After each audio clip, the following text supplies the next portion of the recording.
नमस्कार दोस्तों, स्वागत है आपका साक्षी की आवाज़ चैनल में। तो दोस्तों, यह कहानी है एक ऐसे पत्थर दिल बेटे की जो हर बार अपने माँ बाप को धोखा देकर उन्हें लूटता रहा और अंत में उन्हें बर्बाद करके बेघर और बेसहारा छोड़ दिया।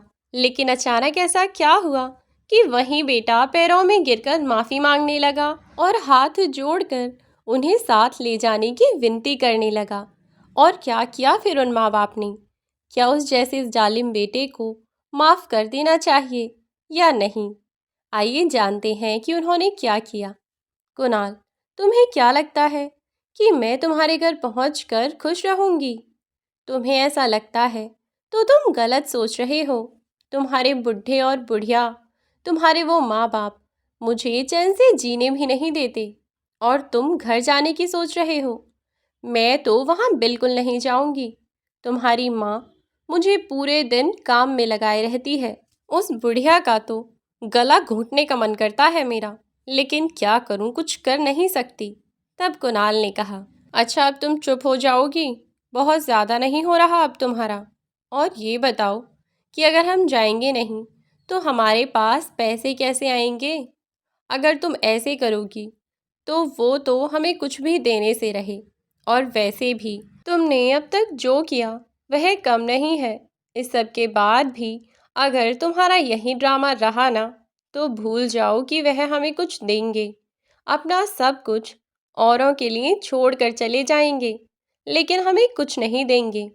फिर खाली हाथ मलती रहना और फिर उन दोनों को कोसना कि हमें कुछ नहीं दिया, सब औरों को देकर चले गए। लेकिन अपनी गलती मत समझना, और अगर बाद में तुम अपनी गलती का एहसास कर भी लोगी तो उससे भी कुछ बदलेगा नहीं। वह कहावत तो सुनी ही होगी ना कि चिड़िया के खेत चुगने के बाद पछताने का कोई फ़ायदा नहीं होता। इसीलिए तुम्हें समझा रहा हूँ। अगर अकल में आए तो ठीक है, और नहीं तो फिर भी ठीक है। यही सब ड्रामा तो तुमने पहले लगा रखे थे। तुमसे ज़रा कोई बात बर्दाश्त नहीं होती। अरे, कम से कम इतनी ही शर्म कर लो कि तुम्हारे माँ बाप की उम्र के हैं। लेकिन नहीं, तुम तो एक बात अपने ऊपर से जाने नहीं दे सकती। उन्हें 50 बातें सुनाकर चैन से रह लोगी, लेकिन उनकी एक बात सुनकर तुम रह नहीं सकती। मैंने तो फिर भी हर बात में तुम्हारा साथ दिया, लेकिन अब तुम मेरे लिए इतना नहीं कर सकती। अरे, अच्छी नहीं बन सकती तो अच्छी बनने का नाटक तो कर ही सकती हो ना। और फिर मैं कौन सा सिर्फ अपने लिए कह रहा हूँ। अगर मरने से पहले माँ बाप अपना सब कुछ औरों के नाम कर गए ना, तो मेरा तो कुछ नहीं है। तुम खुद ही पछताओगी। मैं जो भी सोच रहा हूँ तुम्हारे और बच्चों के लिए ही तो सोच रहा हूँ, लेकिन ऐसे में भी तुम्हें समझ नहीं है। अब मैं तुमसे क्या ही कहूँ। जो तुम्हें ठीक लगे तुम वह कर लेना। और अगर माँ बाप की संपत्ति में कुछ हिस्सा चाहिए तो अब थोड़ा सा नाटक तो करना पड़ेगा। इस पर काजल बोली, अरे कुणाल, मैं तो बस एक बात कह रही थी। जो मेरे मन में आया मैंने कह दिया, और तुम तो ज़रा सी बात पर इतना भड़क गए। इसमें इतना नाराज़ होने की कौन सी बात थी? अगर मेरे मन में कुछ आया तो वह मैं तुमसे ही तो कहूँगी ना। यही बात तुम मुझे आराम से भी तो समझा सकते थे ना। मैं क्या नहीं समझती? और फिर तुम्हारे माँ बाप की जागीर पर बस हमारा ही तो अधिकार है ना, तो और किसे देंगे वह? और मुझे अपने लिए नहीं तो अपने बच्चों के लिए तो कम से कम सब कुछ चाहिए ही चाहिए। आने वाले समय में सब कुछ हमारे बच्चों को ही मिलना चाहिए। काजल की यह बात सुनकर कुणाल ने चैन की सांस ली और बोला, शुक्र है भगवान का कि तुम्हें कम से कम समझ तो आया। और मेरी बात अब बहुत ध्यान से सुनो। जब तुम मेरे माता पिता के सामने जाओगी ना अब, तो ऐसा व्यवहार करना कि तुम्हें अपनी गलती का पश्चाताप हो गया। अगर तुमने कहीं भी चूक की तो मेरी माँ तुरंत पहचान जाएंगी, और उन्हें पता चल गया तो तुम्हें तो पता है वो हमें फूटी कौड़ी भी नहीं देंगी। बस काजल, तुम कोई गड़बड़ मत करना, नहीं तो उन्होंने हमें पहले ही घर से बाहर निकाला था। उसी तरह उन्हें दोबारा घर से निकालने में ज़्यादा देर नहीं लगेगी, समझी? और तुम्हें तो पता है ना, मुझे अपना खुद का बिजनेस करना है। फिर बिजनेस के लिए पैसे चाहिए। अब पैसों के लिए ये नाटक तो करना पड़ेगा। और हाँ काजल, तुम्हें ये बात याद रखनी है कि तुम उन्हें कोई परेशानी नहीं होने दोगी। घर का सारा काम तुम्हें करना है। माँ से मत करवाने लगना, ठीक है? काजल ने कहा। हाँ हाँ ठीक है। तुम पता नहीं मुझसे क्या क्या करवाओगे। अपने बिजनेस के पीछे तुम तो मुझे मार के ही छोड़ोगे। तब कुणाल बोला, घर के काम करने से कोई मर नहीं जाता, समझी? चलो अब अपना सामान पैक कर लो, फिर हमें जाना है। चलो तुम सामान पैक करो, मैं अभी आता हूँ। ठीक है। इस पर काजल बोली, अब तुम कहाँ जा रहे हो? तो कुणाल ने कहा, मैं अभी आ रहा हूँ, तुम अपना सामान पैक तो करो। तभी कुणाल चला गया और काजल अपना सामान पैक करने लगी। फिर काजल थोड़ी देर बाद तैयार हो गई और फिर कुणाल को फ़ोन करके पूछने लगी कि कितनी देर में आ रहे हो। तभी कुणाल ने कहा, हाँ अभी थोड़ी देर में आता हूँ। तभी थोड़ी देर बाद कुणाल आ गया और दोनों अपने घर चले गए। फिर वह घर पहुँचे तो उन्होंने देखा कि कुणाल की माँ गेट के बाहर ही बैठी हुई हैं। तभी कुणाल उनके पैरों में गिर गया और अपनी माँ शर्मिला जी से कहने लगा, माँ मुझे माफ़ कर दीजिए, मैंने आपसे उल्टा सीधा कहा, ये सब मेरी गलती है। आप मुझको माफ़ कर दीजिए माँ। अब मुझे अपनी गलती का एहसास हो चुका है। हमने जो आपके साथ किया वो हमें नहीं करना चाहिए था।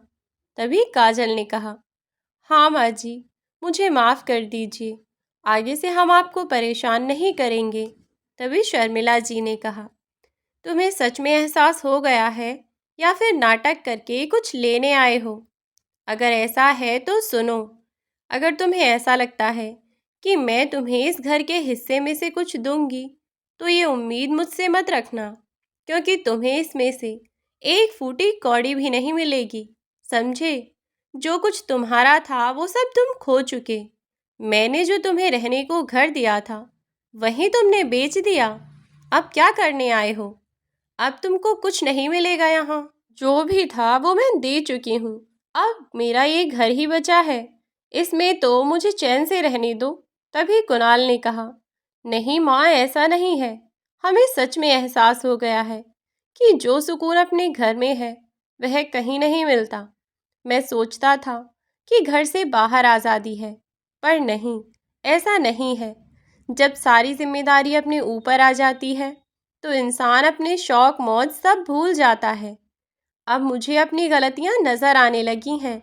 तब तो मैं आपसे बस अपनी फरमाइशें बताता रहता था, और कभी जब आप कुछ नहीं दे पाती तो मैं सोचता था कि आप मुझे खुश देखना ही नहीं चाहती, इसीलिए आप मेरी इच्छाएं पूरी नहीं करती।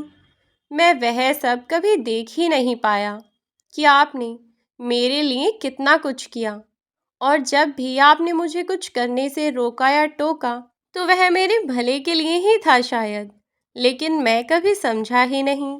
लेकिन अब मुझे समझ आ गया है और मुझे अब अपनी गलती भी नज़र आने लगी है। घर के बाहर रहकर, बाहर की दुनिया को देखकर मुझे समझ में आ गया है कि अपनों की बराबरी कोई नहीं कर सकता, और माँ बाप की बराबरी तो कभी कोई नहीं कर सकता। चाहे कोई कितना ही अपना बन ले, लेकिन माँ बाप की जगह कोई नहीं ले सकता। माँ बस, अब आप मुझे बस माफ़ कर दीजिए। तब उन दोनों की बातें सुनकर, ना चाहते हुए भी, शर्मिला जी को लगा कि शायद उनके बच्चे बदल गए हैं, और इसीलिए शर्मिला जी भी मान गईं और उन दोनों को उन्होंने अब माफ़ कर दिया। और अब सारी बातें उन्होंने अपने पति रामेश्वर जी को बताईं। उन्होंने कहा कि अब हमारा बेटा सुधर गया है और उसने अपनी गलती स्वीकार कर ली है। फिर रामेश्वर जी ने कहा कि अच्छा है, कम से कम सुधर तो गया, मुझे तो इससे उम्मीद ही नहीं थी। चलो अब इसकी अकल तो ठिकाने आई कम से कम। फिर वह सब अब एक ही घर में एक साथ रहने लगे। पर घर के काम करते समय काजल बहुत काम बिगाड़ती थी। वह एक भी काम ठीक से नहीं करती। शर्मिला जी काजल से बहुत परेशान थीं। एक दिन तो उसने हद ही कर दी। काजल छत पर कपड़े सुखाने गई। फिर वह शर्मिला जी को चिल्लाने लगी और कहा, माँ जी, ओ माँ जी, नीचे थोड़े से कपड़े रखे हुए हैं, उन्हें ऊपर ले आना, मुझे कपड़े सुखाने हैं। जब शर्मिला जी ऊपर आईं तो काजल उनसे कपड़े लेने के लिए गई कि तभी काजल का धक्का शर्मिला जी को लग गया और शर्मिला जी सीढ़ियों से गिर गईं और उनके पैर में चोट लग गई। तभी भागी भागी काजल ऊपर से नीचे आ गई। तभी शर्मिला जी बोली कि तू तो मुझे मारने के चक्कर में है कि मैं मर जाऊं। हाँ बोल, मुझे पता है, तुझको तो मुझे मार के ही चैन पड़ेगा ना। तब काजल ने कहा, अरे नहीं नहीं माँ जी, वो तो गलती से धक्का लगा था। तो शर्मिला जी ने भी कहा, धक्का लग गया था या जानबूझकर मारा था? फिर काजल ने कहा, नहीं माँ जी, यह सब गलती से हुआ, आपको गलती से ही धक्का लग गया था। तभी काजल शर्मिला जी को उठाती है और उन्हें बेड पर बिठाकर फिर उन्हें पानी देते हुए कहा, माँ जी, आप ठीक हो ना? तब शर्मिला जी ने कहा, हाँ हाँ मैं ठीक हूँ, तू जा अपना काम कर। फिर वहाँ से काजल चली गई। रात को जब कुणाल घर आया तो काजल उसे शर्मिला जी के गिरने के बारे में कुणाल को सब बताने लगी और उसने उससे कहा कि तुम्हारी माँ के अब ज़्यादा ही नखरे बढ़ गए हैं, उनकी ज़ुबान तो कैंची की तरह चलने लगी है। तुम्हारी माँ अब कोई भी कसर नहीं छोड़ती हैं मुझे ताने मारने में। अब मुझे नहीं रहना यहाँ। अरे इससे अच्छे तो हम अलग ही सही थे। तुम क्यों लेकर आए मुझे यहाँ पर, जहाँ तुम्हारी माँ मुझे अपने ही इशारों पर नचाना चाहती है? वो तो मुझसे नहीं होगा। वो बस ये चाहती हैं कि मैं पूरे दिन काम में लगी रहूं। तुम चलो अब यहाँ से, मुझे अब यहाँ नहीं रहना। तब कुणाल ने कहा कि नहीं काजल, अभी हम लोग घर छोड़कर नहीं जा सकते। तुम्हें तो पता है ना कि मेरी नौकरी चली गई है, तो फिर ऐसे में अब हम कहाँ रहेंगे? खाने तक के पैसे तो हैं नहीं मुझ पर। फिर हम कहाँ जाएंगे और कैसे अपना खाना खर्चा चलाएंगे? अभी मैं यहाँ रहकर कुछ पैसों का इंतज़ाम तो कर लूँ, तब कुछ देखेंगे। अभी तो ऐसे जैसे चल रहा है ना, वैसे ही चलने दो। अभी मैं कुछ नहीं कर सकता। तुम थोड़ा काम कर लोगी तो क्या हो जाएगा? वैसे भी मेरा दिमाग बहुत ख़राब है। मुझसे तुम कुछ ना ही कहोगी तो बेहतर है। मेरा अभी कुछ भी काम नहीं बन पा रहा है, तो तुम मेरा दिमाग मत ख़राब करो। जाओ, जाकर चुपचाप सो जाओ। फिर काजल ने उससे कुछ नहीं कहा और चुपचाप जाकर सो गई। दूसरे दिन कुणाल अपने लिए कुछ काम ढूंढने गया, पर उसको कुछ काम ही नहीं मिला। फिर वह अपनी माँ से जाकर कहता है कि माँ, आज भी मुझे कुछ भी काम नहीं मिला। मैंने सोचा है कि क्यों ना मैं अपना ही बिज़नेस खोल लूँ। इस पर शर्मिला जी बोली, हाँ बेटे, क्यों नहीं। तब वह बोला, पर माँ मेरे पास पैसे ही नहीं हैं। क्या आप मुझे कुछ पैसे दे दोगी माँ? मैं वादा करता हूँ कि मैं आपके सारे पैसे लौटा दूँगा। आप मुझे बस पैसे दे दीजिए एक बार। तब शर्मिला जी ने कहा, मैं क्यों दूँ पैसे? तेरा क्या भरोसा, पहले घर छोड़कर चला गया था, अब क्या पता कि फिर से पैसे लेकर भाग गया तो? फिर कुणाल ने कहा, नहीं माँ, मैं कहीं नहीं जाऊँगा और आपके सारे पैसे मैं बाद में लौटा दूँगा। शर्मिला जी उस पर तरस खाकर उसे 5 लाख रुपए दे देती हैं और उन्होंने कुणाल से कहा कि अब ये पैसे मुझे जल्द ही लौटा देना। यह कहकर फिर वह चली गईं। फिर कुणाल और काजल दोनों बहुत खुश हो गए। काजल ने कुणाल से कहा, कह तो दिया है पैसे लौटा दूंगा, पर तुम्हें यह पैसे लौटाने नहीं हैं।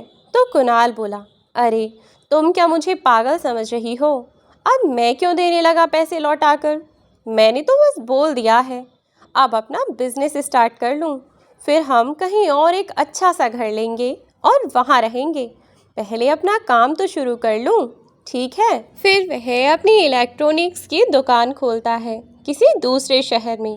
जब दुकान का काम चल रहा था तो वह कुछ दिनों तक वहीं रहा और फिर वह घर आया तो शर्मिला जी उससे पूछने लगीं कि बेटा, कैसा चल रहा है तुम्हारा काम? तब कुणाल ने कहा कि हाँ माँ, काम तो सही चल रहा है, पर मुझे 2 लाख रुपए की ज़रूरत है, क्योंकि मुझे आज 200 एलसीडी का ऑर्डर मिला है। अगर ये ऑर्डर पूरा हो गया तो हमें पूरे 5 लाख रुपए का मुनाफा होगा।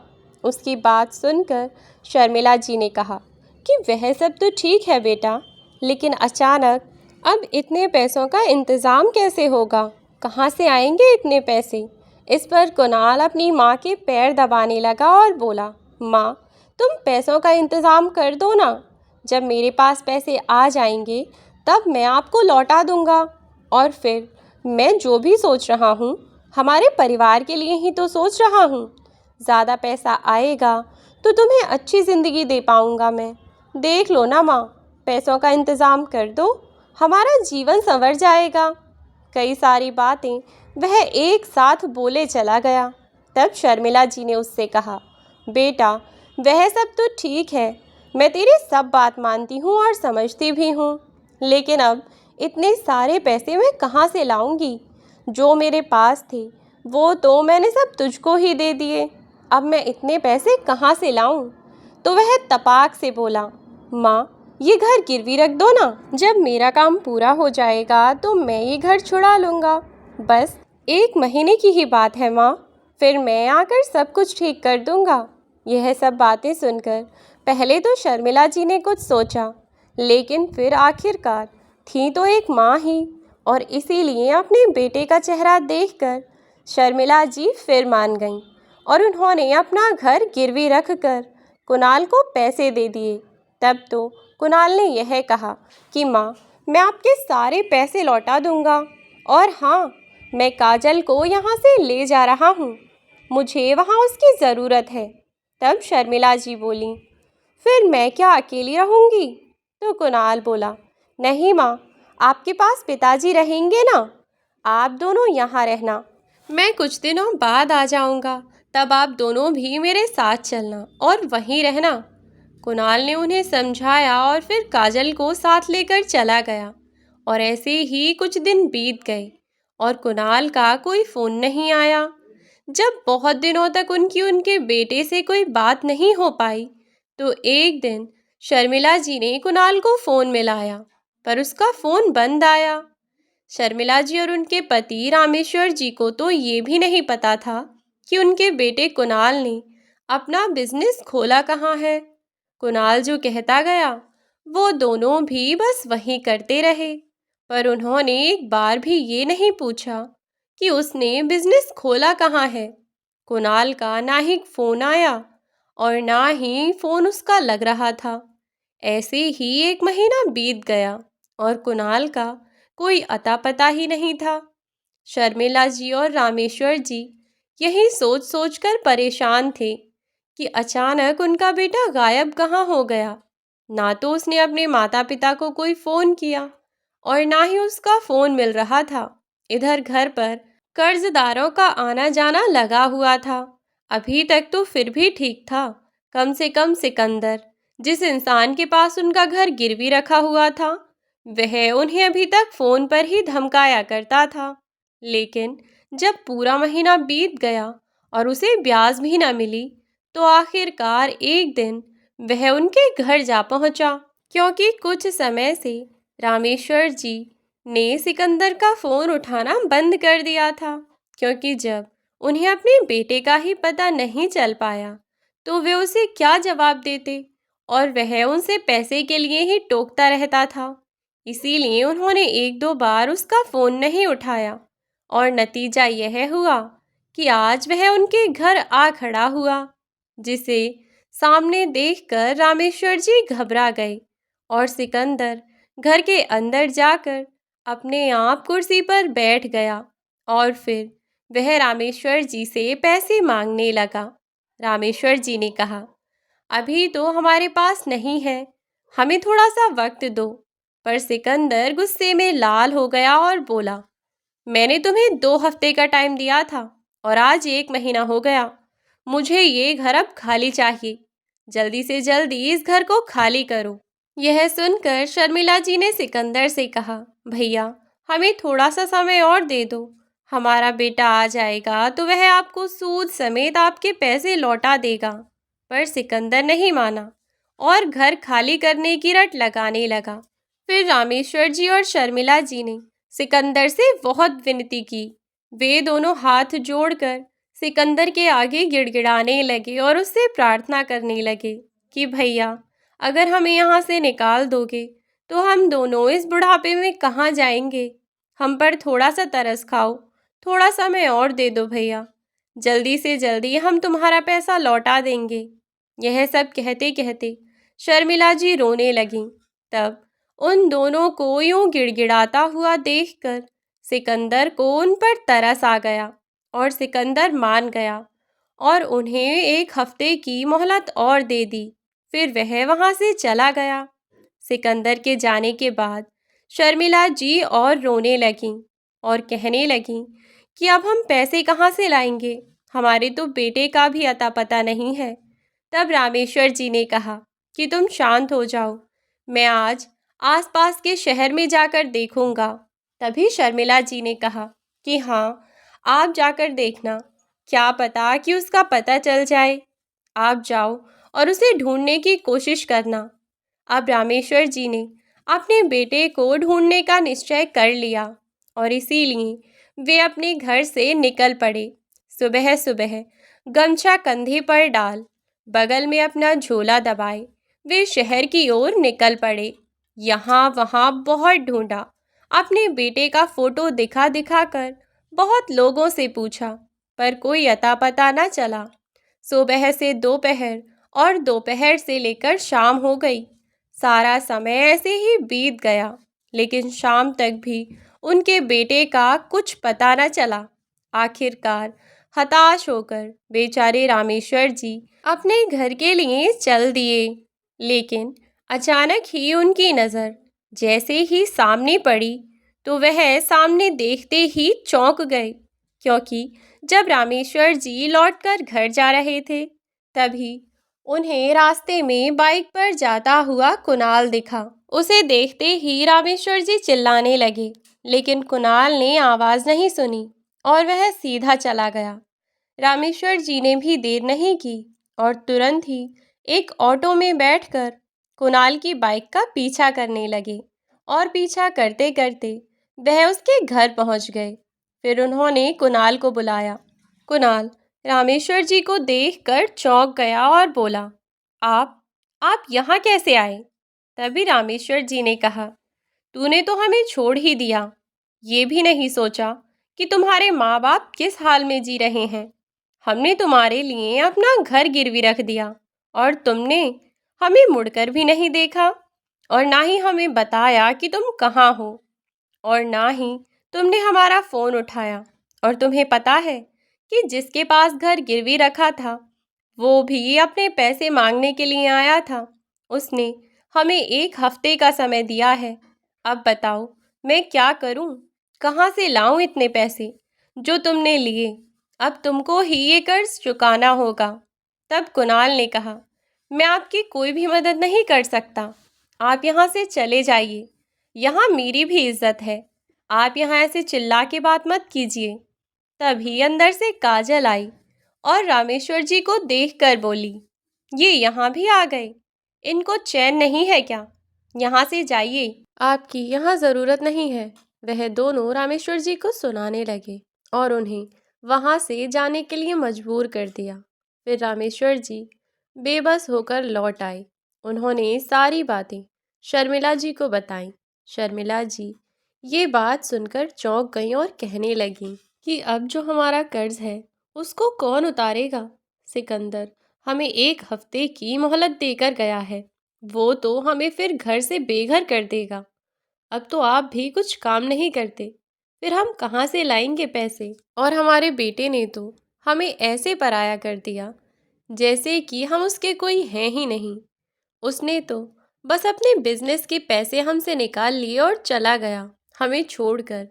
ऐसा उसने पहले भी किया था, पर मैं तो ये समझ रही थी कि वह सुधर गया, पर नहीं, मैं तो गलत थी।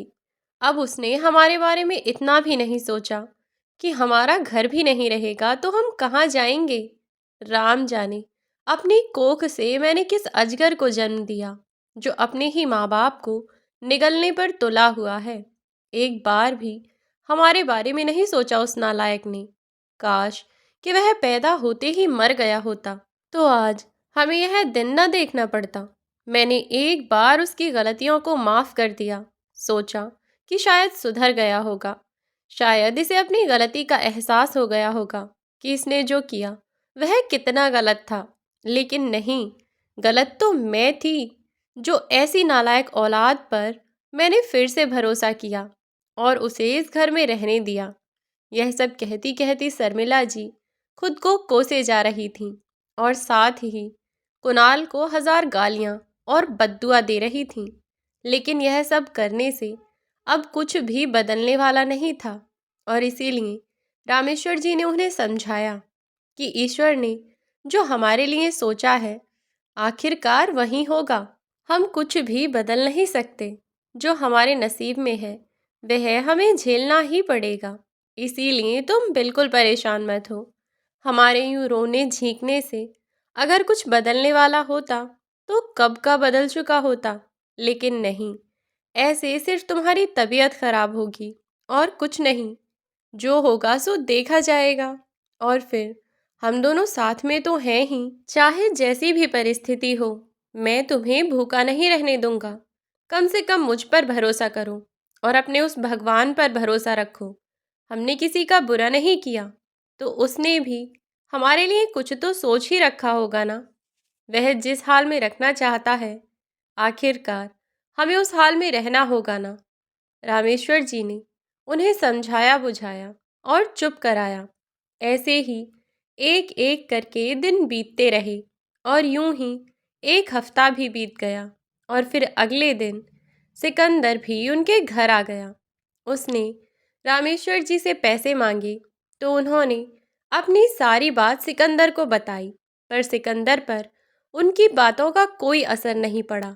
उसने कह दिया कि मुझे आज घर खाली चाहिए, शाम को आऊं तो मुझे यह घर खाली मिलना चाहिए। वह कहकर चला गया। शर्मिला जी ने कहा कि अब हम क्या करें, कहाँ जाएं। फिर उन दोनों ने अपने कपड़े पैक कर लिए। जब शाम को सिकंदर आया तो उसने कहा, अब आप यहाँ से जाइए, अब ये आपका घर नहीं रहा। फिर वह दोनों घर से निकल गए। उनका कोई ठिकाना नहीं था। वह दर दर भटकने लगे। उनका अब कोई सहारा नहीं था। अब उनको 2 वक्त की रोटी खाना भी मुश्किल हो गया। वह दोनों एक मंदिर के किनारे बैठकर भीख मांगने लगे। उनके पास कोई सहारा नहीं था और ऐसे ही 2 महीने बीत गए। एक सोनू नाम का लड़का रोज उन्हें पैसे देकर जाया करता था। फिर एक दिन सोनू आया और शर्मिला जी से पूछने लगा कि माँ जी, आप यहाँ ऐसे भीख क्यों मांगती हो? आपका कोई बच्चा नहीं है क्या? अगर मैंने कुछ गलत पूछा हो तो मुझे माफ़ कर देना, पर मुझसे आपकी ये हालत देखी नहीं जा रही, क्योंकि आप मेरी माँ जैसी हैं और अंकल मेरे पिता जैसे हैं। कुछ तो बताइए, आपका ये हाल कैसे हुआ? फिर शर्मिला जी ने अपनी सारी बातें सोनू को बताईं। सोनू उनकी बातें सुनकर चौंक गया और बोला कि सगा बेटा होकर अपने माता पिता के साथ ऐसा किया। ऐसे लोगों को तो वो सज़ा मिलनी चाहिए जो ये जिंदगी भर भुगतते रहें। तो शर्मिला जी ने कहा, पता नहीं बेटा, कौन सी करनी का फल भुगत रहे हैं हम। तब सोनू ने कहा, माँ जी, मेरे माता पिता नहीं हैं। उनका मेरे बचपन में ही एक्सीडेंट हो जाने के कारण मैं अकेला पड़ गया। मेरी एक छोटी बहन भी है, वो घर पर है। हम दोनों ही रहते हैं अपने घर में। मेरे माता पिता के जाने के बाद मैंने अपनी बहन का अच्छे से ध्यान रखा और उसको पढ़ा भी रहा हूँ। और मैंने भी काम के साथ साथ अपनी पढ़ाई भी की है और मैं आज एक वकील बन गया हूँ। हम दोनों भाई बहन बहुत खुश हैं, पर अभी भी हमें अपने माता पिता की कमी महसूस होती है। अगर आपको सही लगे तो क्या आप हमारे साथ रहेंगे?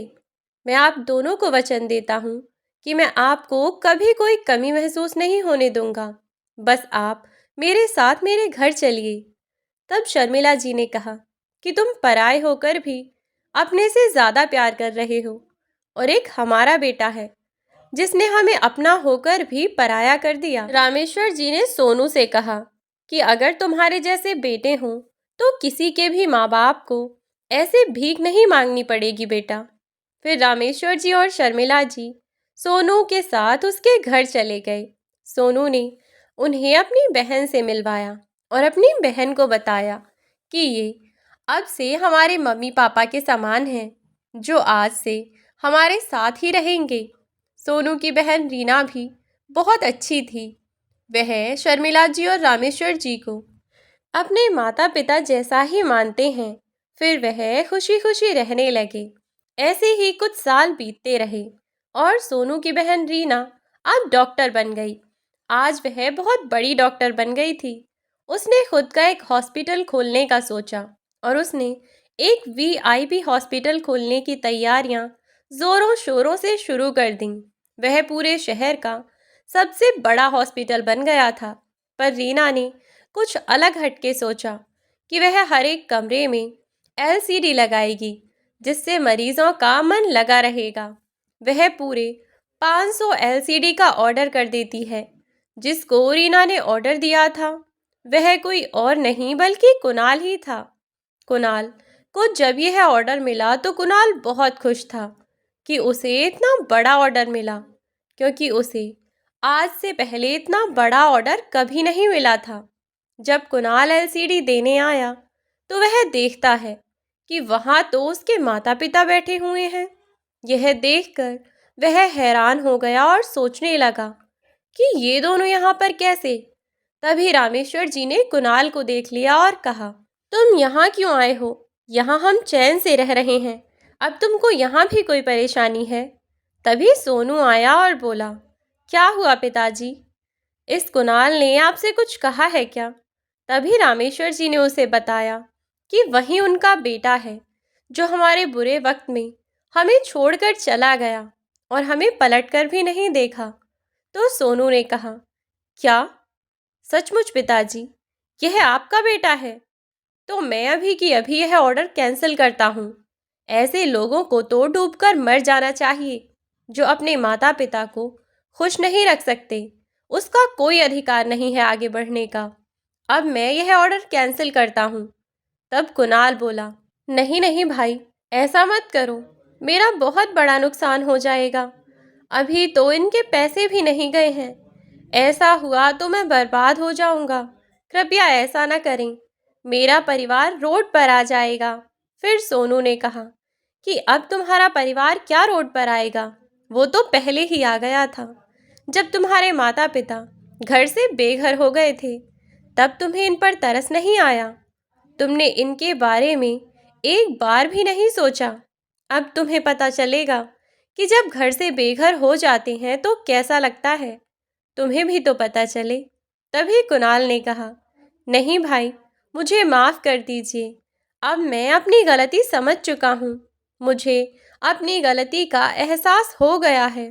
पापा, मुझे माफ़ कर दीजिए, मुझसे गलती हो गई जो मैंने आपके साथ ऐसा व्यवहार किया। प्लीज़ मुझे माफ़ कर दीजिए। शर्मिला जी भी वहीं पीछे खड़ी खड़ी सब सुन रही थीं। फिर वह आई और कहा, अगर तुमने ये गलती कुछ सालों पहले मान ली होती तो कितना अच्छा होता। तभी कुणाल शर्मिला जी के पैरों में गिर गया और माफ़ी मांगने लगा और कहा कि माँ, मुझे माफ़ कर दीजिए, मुझसे बहुत बड़ी गलती हो गई। मुझे अपने किए का पछतावा है। अब आप मेरे साथ चलिए, हम साथ रहेंगे। तभी सोनू ने कहा, नहीं, ये यहाँ से कहीं नहीं जाएंगे, क्योंकि अब तुम्हारा इनसे कोई मतलब नहीं है। अब ये मेरे माता पिता हैं और मेरे पास ही रहेंगे। अब तुम इनको पाने का हक खो चुके हो। फिर कुणाल ने कहा, अरे भाई, ऐसा मत बोलो। अब मैं इनको बिल्कुल भी परेशान नहीं करूँगा। अब मैं अपना सबक सीख चुका हूँ। तब शर्मिला जी ने कहा, हाँ, हमें अब पता चल गया है कि तुम्हें अपनी गलती का एहसास हो गया है। पर अब हम यहाँ से नहीं जा सकते, क्योंकि अब हमारे दो बच्चे और हैं, और वो हैं सोनू और रीना। इसीलिए अब हमें यहीं रहना है। अब तो पूरी ज़िंदगी हम इनके पास ही रहेंगे। तुम हमारी ज़िंदगी से अब दूर हो जाओ।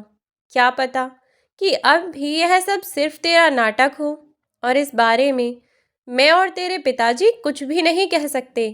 सोनू, बेटा तुझे जो ठीक लगे तू वही कर। मैं तुझे तेरा फैसला बदलने के लिए मजबूर नहीं करूँगी, लेकिन हाँ, मैं इतना ज़रूर जानती हूँ कि अगर हम भी इसी तरह इतना नीचे गिर जाएं, तो हम में और इसमें क्या फ़र्क रह जाएगा। हर इंसान को उसके कर्मों का फल देने के लिए ईश्वर है और वह उसे इसके कर्मों का फल ज़रूर देंगे। इसीलिए तू इसके जैसी ओछी हरकत मत कर। यह तो शुरू से घटिया इंसान है, हम नहीं समझे, लेकिन तू इसके जैसा नहीं है, तो हम तुझे गलत रास्ते पर चलने की शिक्षा नहीं दे सकते बेटा। इसीलिए आगे का फैसला बहुत सोच समझ कर लेना। शर्मिला जी की यह बात सुनकर मजबूरन सोनू को अपना इरादा बदलना पड़ा और उसने कुणाल के लाए हुए सामान की डील फाइनल कर दी। लेकिन उसे जिंदगी में कभी भी अपने माँ बाप की तरफ ना भटकने की सख्त हिदायत भी दी। और इधर जब कुणाल ने देखा कि उसके इतना घटिया बर्ताव के बावजूद उसके माता पिता आज भी उसका भला सोचते हैं, तो उसे अपने आप पर ही शर्म आ रही थी। वह वहीं अपने माँ बाप के पैरों में गिरकर उनसे माफ़ी मांगने लगा, लेकिन शर्मिला जी और रामेश्वर जी ने उसे वहाँ से निकल जाने को कहा और खुद बिना कुछ कहे ही चले गए। कुणाल गिड़गिड़ाता हुआ उनसे माफ़ी मांगता रहा, लेकिन उन लोगों ने उसे माफ़ नहीं किया और सोनू ने उसकी पेमेंट देने के बाद उसे वहाँ से निकाल दिया। आज भी कुणाल इसी पछतावे में जी रहा है कि उसने अपने माँ बाप के साथ बहुत गलत किया। काश उसे कोई मौका मिल जाए और वह अपनी गलतियों को सुधार सके, और शायद यही पछतावा उसे जीवन भर रहे और यही शायद उसकी गलतियों की सज़ा है और वह यही सज़ा जीवन भर भुगतता रहेगा। अपने माँ बाप को धोखा देकर खुश रहने वाले बच्चे यह भूल जाते हैं कि एक न एक दिन इंसान के किए हुए काम उसके सामने ज़रूर आते हैं, फिर चाहे वह अच्छे काम हों या बुरे कर्म, और उन्हीं कर्मों के अनुसार इंसान को फल भी मिलता है। फिर क्यों इंसान कर्म करते समय अच्छे हों या बुरे कर्म उनमें भेद नहीं करता, केवल अपना फ़ायदा देखता है। लेकिन जब वही बात फल की हो तो बुरा फल भोगने में उसे क्यों तकलीफ होती है। यह बात याद रखें कि जो इंसान किसी को धोखा देकर अपने महल बनाता है, उसकी हवेलियों को ढहते देर नहीं लगती। तो दोस्तों, यह थी हमारी आज की कहानी। आज की कहानी आपको कैसी लगी हमें कमेंट बॉक्स में कमेंट करके ज़रूर बताएं। वीडियो यदि अच्छी लगी हो तो वीडियो को लाइक और शेयर करना ना भूलें। चैनल पर यदि नए हो तो चैनल को सब्सक्राइब कर दें, साथ ही बेल आइकन को प्रेस कर दें ताकि आने वाली वीडियोस की नोटिफिकेशन आपको मिलती रहे। आज के लिए बस इतना ही। अब मिलती हूँ आपसे एक नई वीडियो में एक नई कहानी के साथ। तब तक के लिए बाय बाय मेरे प्यारे दोस्तों, अपना ख्याल रखें।